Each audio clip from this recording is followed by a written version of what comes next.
Hello, welcome back to Steve's Loft, Whitelegg Junction. This video is going to be about introducing you to putting in a bus bar. As the layout is going to be DCC, so I think it's all going to be wired up for that. Putting the droppers in, I have put a lot of droppers in and I'll show you how to do it. There is 3 ways of doing them and I shall show you all 3 ways. Bearing in mind this is how I'm wiring the layout up. If you ask 5 people how to wire DCC layout, you'll get 5 different answers. Best thing I could advise is you find your own way of doing things, and if you're happy with it, stick with it. As I say, what I'm going to be showing you on these videos is the way I do it, and hopefully you might pick something up and learn something, or you might think, no, I don't want to do it that way, I'll do it a different way, which is entirely up to you. But as I say, this is my way of doing things. But anyway, we're going to show you some of the tools that you'll need, i.e. cable, size of cable for the droppers and for the bus bars. Right then, what you see in front on here is a collection of cables. There's 2 sizes of cables that you really need. One is for the dropper cable, which is this one. It's a thinner cable and it's used for the dropper, and the size of it is 7.2, and when you strip them off, and the way it is if I can get all these out,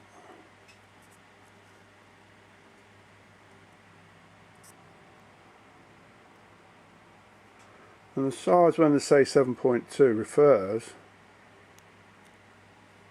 to the amount of strands. There's 7 strands in there.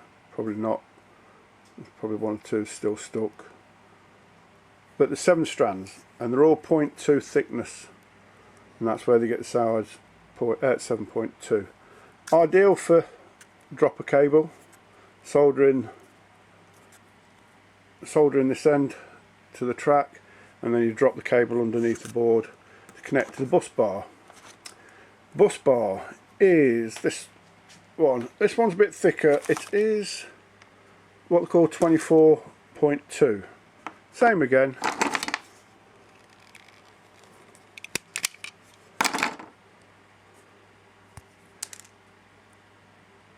And there's 24 in there. It's ideal for 6 amp, and you obviously join the dropper cable on like that, and so on, and then that gives you the feed. This will be what you use for your bus bar, which will go around the layout, which I shall show you later on. On YouTube there's a couple of people using household electric cable, which is this stuff. This is normal lighting cable, but you can also use the socket, the cable that goes for the socket, which is a bit bigger. This is 1.5 amp, whereas the normal ring mains is 2.5. No problem using either of them. The only thing I would suggest is if you've got a fixed layout and it's never going to move, there's no problem, because you can run the cable all the way around over the baseboard joints and there's no problem. But if you're using this stuff and you've got a portable layout where you have to strip it down, run this cable up to the baseboard joint, put a terminal block in, one of these, I shall show you when I can get them, one of these, run it into like that,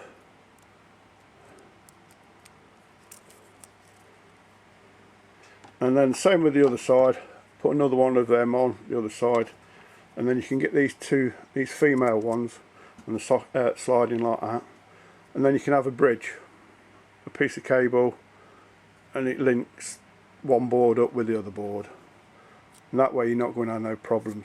Because the danger is with this, over a period of time, with it being a single strand, that'll break. Yeah.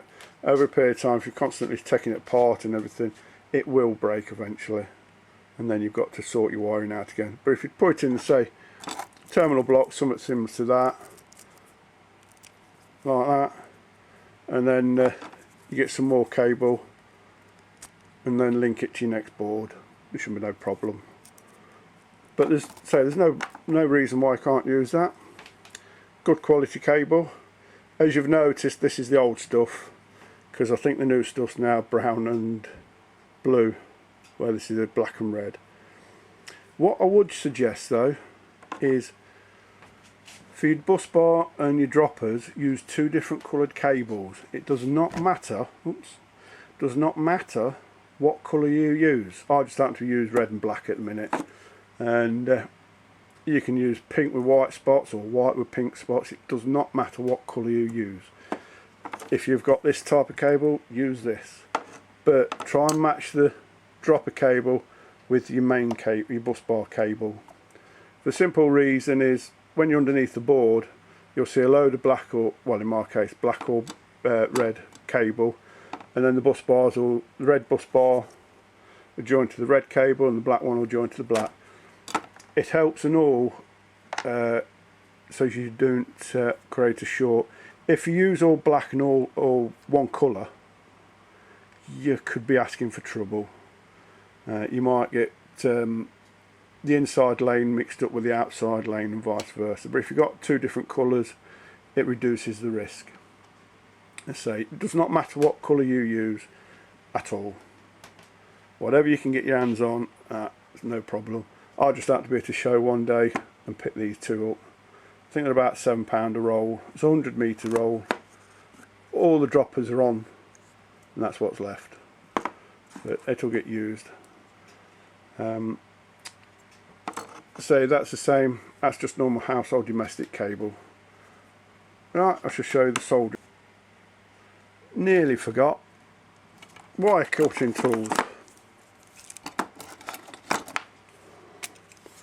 Pick these ones up at B&Q's. Simple enough to use.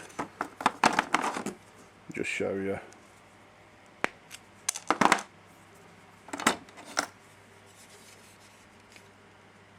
You just feed that in there like that.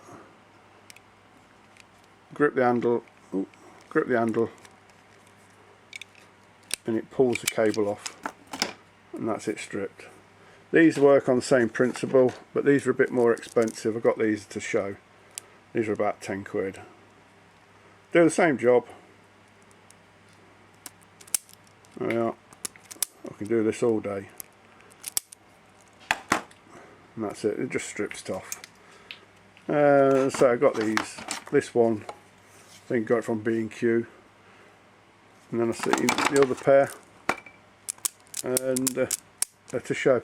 You can use pliers, there's no wrong in using pliers, but the thing is, after a while your hands will hurt. You know, because you've got to use your fingers and pull it. So you can use pliers, there's no problem. But I use them wire cutters. Right, we'll move on to the next one. Right then. For those that have been watching some of the YouTube channels, a lot of them are American programs, so they go in gauge, what the track is of gauge. You know, they go, oh, we put the bus bar in as 17 gauge. The Americans use this gauge type thing more than anything, whereas we use this type of system in the UK and Europe. It's metric. As you can see, 13 gauge is like 2.5, which is household thickness. 15 gauge is the lighting circuit that I've just shown you on the earlier. Here we are, which is this one. That's 15 gauge. So that equivalent will be 30. And basically what it is 13 strands. These are not my workings out, I must admit. I pinched them off a guy off the net. His name is Brian Lambert. If you go onto his site, I shall put it up at the end of the video, but it is www.brianlambert.co.uk. If you do it in lowercasing, you'll find his site. It'll explain all the wiring on there in English terms. But that's the gauges and thickness, just a rough idea. It's not accurate, it says, but gives you an idea. When you see these Americans saying they've got so-and-so gauge. As I showed you earlier on, dropper cable, which is what I've used here, 7.2, which is the bottom one. We'd say 7.2. Soldering iron, just a standard soldering iron, nothing special. It's an Antex one, this one is, and as you can see it's a 25 watt. Ideal for N gauge, double O gauge. Obviously if you've got O gauge you might want to get a bigger one, but for N and double O, the 25 watts is quite adequate for doing a lot of the jobs. Obviously you need a soldering iron to solder onto the wire onto the track. What I've got for solder is this stuff. Oh, there we are. That's got all the information on. It's a 60-40 mix, 100 grams. It's expensive, as you can see, $7.50. I say expensive, it's roughly about price. Try and avoid the Wilkinson's one. I think you can pick them up for £2 or £3. I had problems with this soldering. It won't melt easily enough, but I use this and I have no problems with it. Melts easy enough, gets onto the cable, onto the track okay. Flux, this is liquid flux. It is corrosive, so once you've done your soldering onto the track, brush it down with water, soapy water, and then it should be alright. I just use no special, just a normal paintbrush, an old one I've got, and what I do is dip it in and then run it along the track and then solder the wire onto the track. These fibre brushes, brilliant bit of kit, inexpensive, and you'll need to get spare brushes. And all you do is you rub the track at the side to get a clean connection to solder on. Be careful because it's fiberglass, them at brushes, it's fiberglass. It won't cause you no serious damage or anything like that, unless you get it in your eye, then you've got problems. But if you get it in your fingers, which most modelers do, it's irritating because you can't find the splinter. And so what I do is I'll get some PVA glue, put it on my finger around the splinter area, let the glue go off and then peel the glue off. 9 out of 10 it pulls the splinter out. Right, and we'll go on to the fixings. Right, and the fixings. Normal way of connecting your dropper cable to your bus bar is you strip back a bit of the bus bar cable and solder your dropper onto it. But I've seen 1 or 2 people in YouTube, as I say, Everard Junction, they use these, and he says they're alright, and Simon's Shed, which are 2 YouTube things that I follow. Never used them and seem to be okay. We had a open day at my club, Cossington, and I was rewiring up the DCC layout. My son-in-law, he come and helped us for the Saturday, Luke, and asked him if he'd mind fitting these on. Explained what to do, and he carried on doing it. Now, he's never wired a layout up before, and he done it, and it done a good job on it, and he said how easy they are to work with. Basically, you close this, so basically you close this round on there, clamp that shut, and then you get your clip and push it in there, and it goes in. Obviously dropper cable's connected into this end. You can get 2 dropper cables in there quite easily. There's different sizes. There's a blue size, which is the next size up from these. I wish I'd have gone for the blue ones. You can get probably 2 or 3 cables in that one. But basically that's all it is, and it clamps shut and it cuts through the cable. Nice and easy. You get these from Rapid Electrics. They come in bags of 100. Well, you can buy them in any numbers you like, but the more you have, the cheaper they are. That's the part number. Rapid Electrics they're from. Now that's part number for the forgot what they call them now, the clips. And that's the part number, and these come in bags of 100, and that's the part number for these. There we are. I've also got some what they call suitcase connectors. Well, they call these cramp splices. I've got 20. These are for, well, in case I need them, basically. That's the part number there for these. Same again, you get them in different colours, reds and blues, but obviously the blue ones are a bit bigger. There we are, that's that. Also, I've got one of these strips. And what you do basically is you solder a cable on there, and then it goes off the other side. Because I've got 4 circuit breakers, what I should do is put a red cable across the 4 of them, and then them 4 will feed off.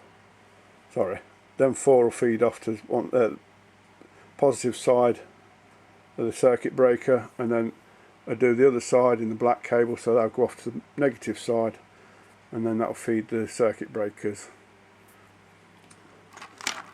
Terminal blocks, ideal.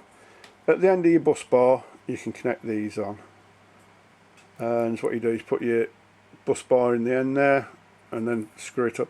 Basically it saves the possibility of the positive and negative touching each other, creating a short. So if you connect them in there, they're going to be locked away nice and safe and secure.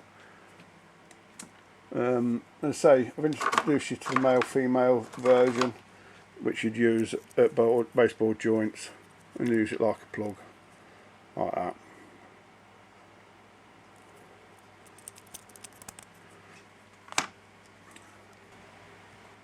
Well, that's the bus bar for the electrics. Just introduce you to it. Introduce you now to the cab bus bar, which basically it's where your controller fits in and feeds the electric. Now mine's an NCE system. There's 2 types of connections. This one is for putting in your power cab, hence the reason there's a red light on it, and they are different. This is one I shall use for my program track, and that'll go straight to my program track. The wires will go from there straight across to the program, and then that way I can control program my track up with that. So these are different. I shall show you the backs. There we are. Do it that way. That's for the program track, and this is for the rest of the layout. And basically what you do with these, I've got 3, which I'm going to fit 2 on the back for the operators, and then 1 on the front, because I do get asked questions on how easy is it to operate, are they hard to work and that, and this way I can take a control around the front and then let the public have a play. And as what you basically do is you connect, this side goes to your command station, i.e. your booster or whatever, and this goes on to your next piece, the next one. So because I've got the 3, I'll go from there to this one, and then from there to that one, and so on. And obviously your controllers fit into the front, but this has got no red light on, and as I say, they're different as well. Cable for NCE is just like a normal telephone cable, but different, and they go in like that. Same on the back, they'll just plug in. That's come from your control cable, your booster, and then that one will go to the next one of these down the line. I was going to buy cable and make these up, but I found it cheaper to buy them ready made, so that's what I've done. Bought them ready made. I've got three rolls, so there's plenty of cable there for them. Circuit breaker, handy bit of kit, and what it does, it basically protects your loco, because this also, if you get a short, this in theory should pick it up before your hand controller gets it and then possibly causes damage. I'm not saying it will cause damage, but there's a possibility, especially if you don't rectify the fault as soon as you can. And basically what it is you feed in one side. I forget which side you feed it in from now. Oh, hang on, here we are. I think you feed it in from this side, and then that side goes to your track.